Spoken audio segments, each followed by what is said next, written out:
U.S. Egg Breakfast and Lunch Restaurant is proud to sponsor this episode of Patriot Plates. Visit us at any one of our 6 Valley locations, family owned and operated since 1986.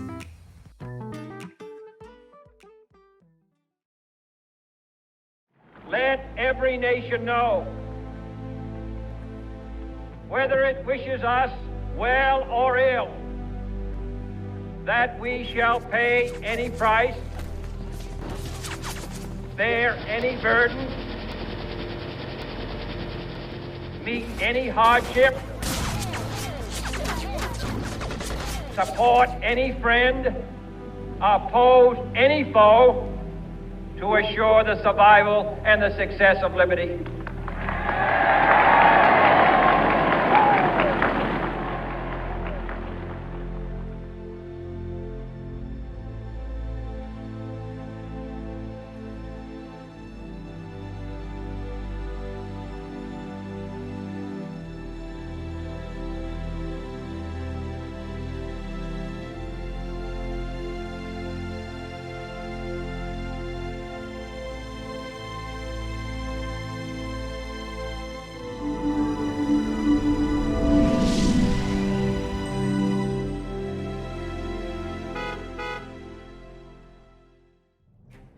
Being in the military is being a part of history.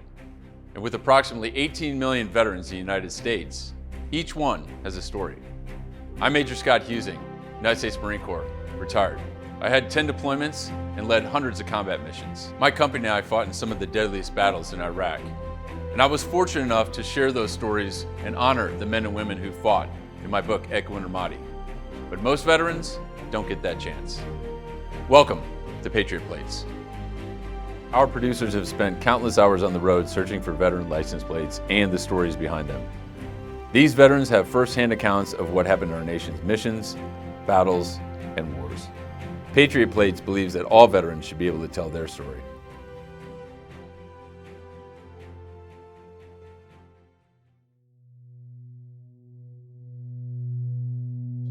October 1983, I was in the 8th grade, and the Rangers invaded Grenada. And I saw it on the news, and it really had an impact. And at that point in time, I kind of knew that that was something that I would want to do. I grew up in Phoenix, lived in Phoenix my whole life. I went to South Mountain High School, graduated. I was in Boy Scouts. I wrestled, played football, played baseball, and I was a Ranger on the ROTC team at the high school. My ROTC instructor in school was a Ranger in Vietnam.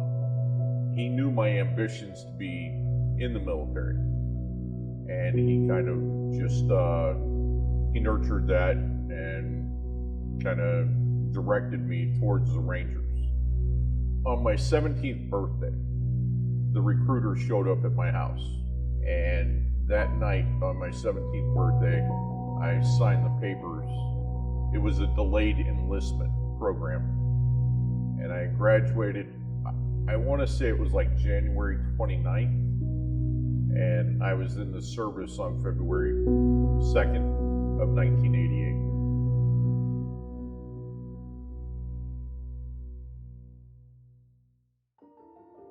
So I was stationed in Fort Benning. At that time, they had what was called OSUT, One Station Unit Training. It was completing basic training, AIT, airborne school, and then from there I went to RIP, Ranger Indoctrination Program. Going from airborne school to RIP was even more of an eye-opener. We started around 143, and we graduated right around 34. It was definitely a step up from the regular Army. I was still 17 when I became a Ranger. So I completed all my training before I even turned 18. So once I went to 3rd Ranger Battalion, I went to Alpha Company, 3rd and 75th Rangers, and I was assigned to Weapons Squad, which is a M60 machine gun team. So we did a lot of training. We had special ops training twice a year. We jumped into Puerto Rico and we did some exercises there. We jumped into Sculthorpe, England in the fall of 1989.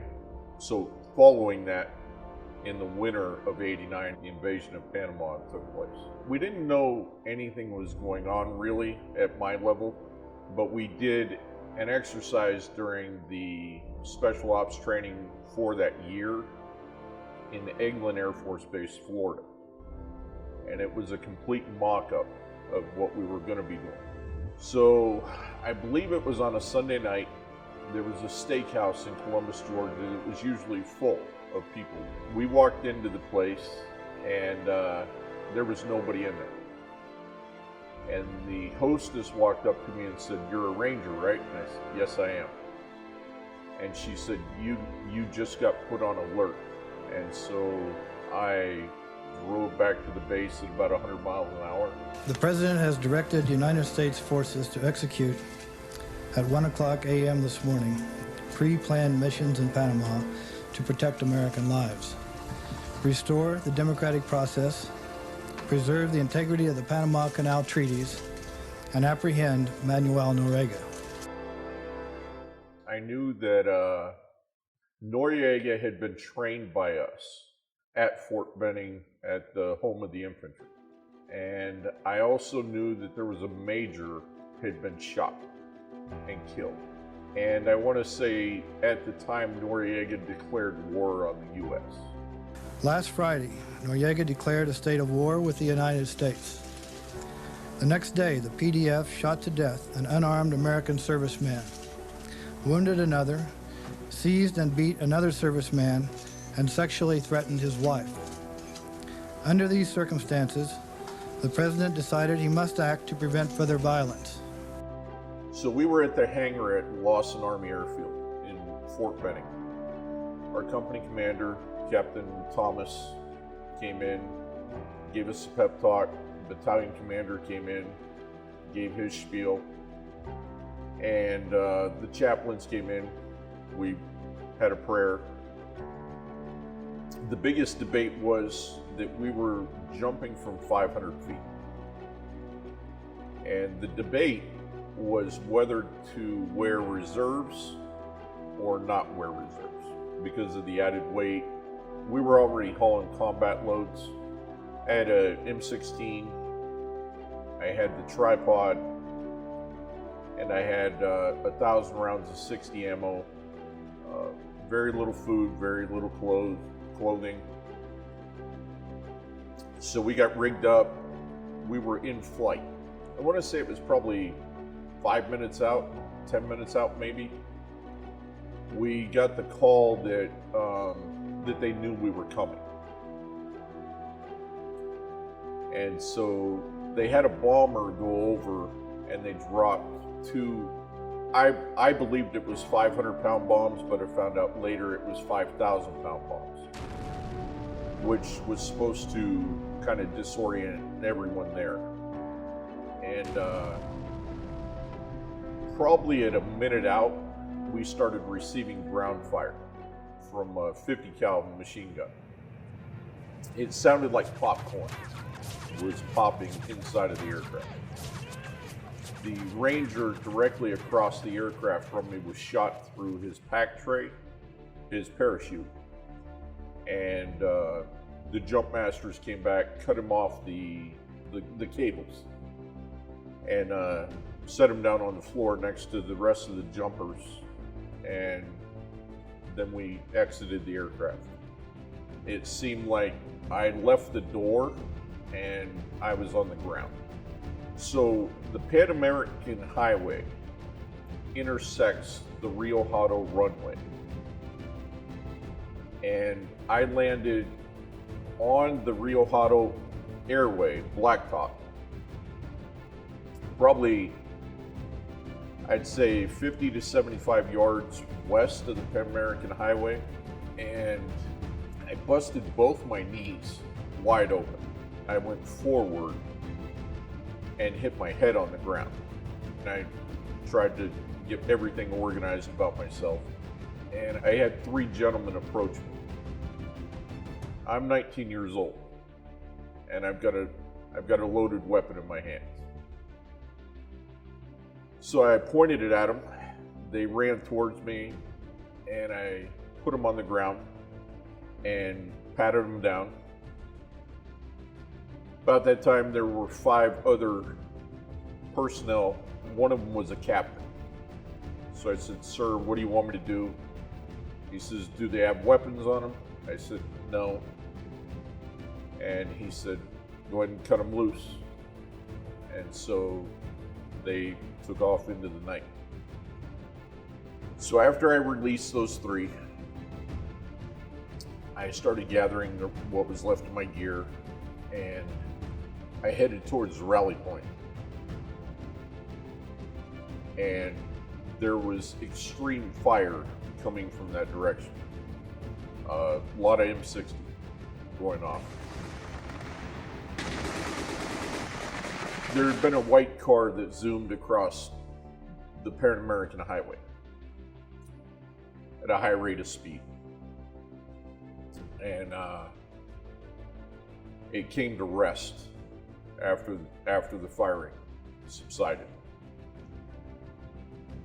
And there were two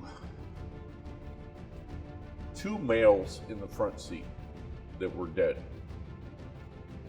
There was a female in the left rear passenger seat that was dead.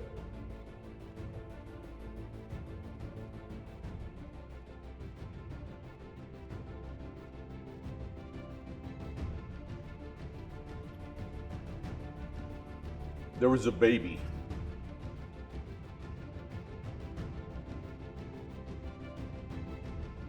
that was screaming at the top of her lungs. Probably maybe a year old, that wasn't harmed at all.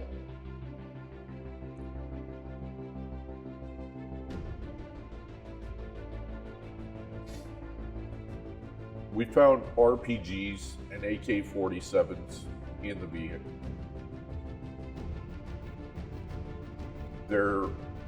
Shortly after that, there was a JP4 tanker that came across as well, and that driver didn't survive either. I do know the baby is alive, fine and well. They had a 25th anniversary for Panama a few years ago, and she ended up showing up at the gathering. 25 years ago, on December 20th, 1989, a force of about 26,000 American soldiers invaded Panama in Operation Just Cause.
So the following morning, we were informed that there had been a squad of Rangers had been killed. And a close personal friend of mine was in that group. So Roy Brown was from Buena Park, California. He was 19.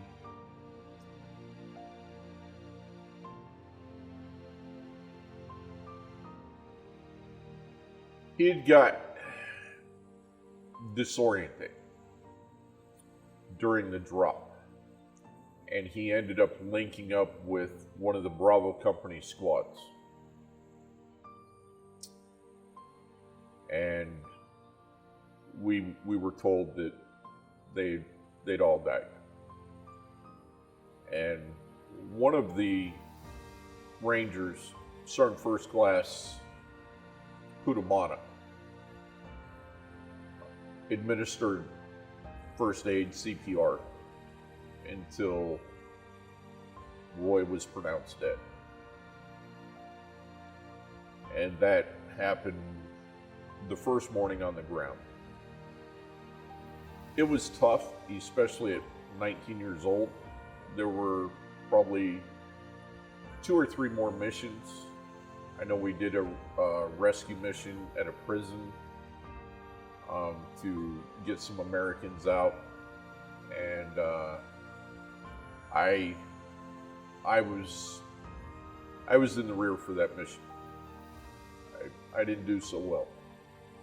What we did was necessary, and I mean, to me, above all else, when you declare war on the United States, you kind of get what you get. And the things that resulted out of that were better for it. But the losses, the damage, you know, it was worth it as a country. As an individual, it left a little bit to be desired.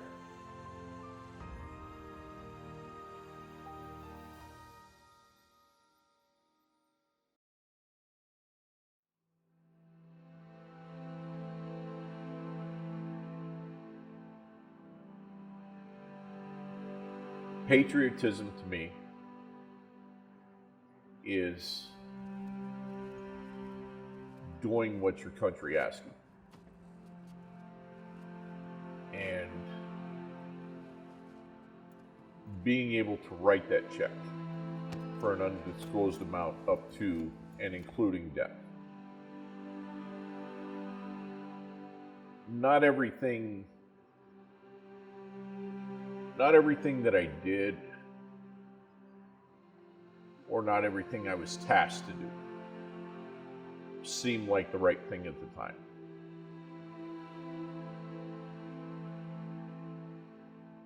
But I'm one person, and it has to be for the good of all. Those decisions have to be made. And so being able to be true to that is what I would consider being patriotic. Serving and accepting those sacrifices. I'd just like to relay to my fellow veterans of any branch of service, if you have claims with the VA and you're fighting it, don't give up. Continue to fight for what's yours.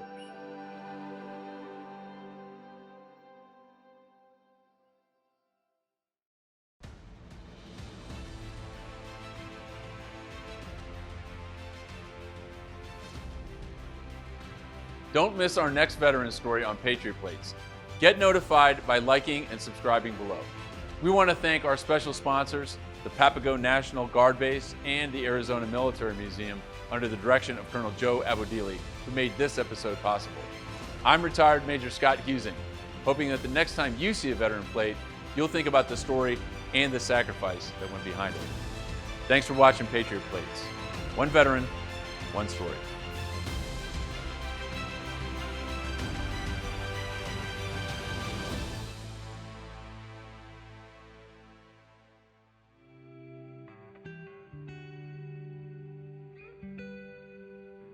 Save the Brave connects veterans through outreach programs to build strength of character. Our essential task is to prevent veteran suicide. Save the Brave is committed to providing veterans with post-traumatic stress ways to connect in a safe space. To donate your time, money, or resources, visit SaveTheBrave.org. Reach out to a veteran in need and direct them to Save the Brave.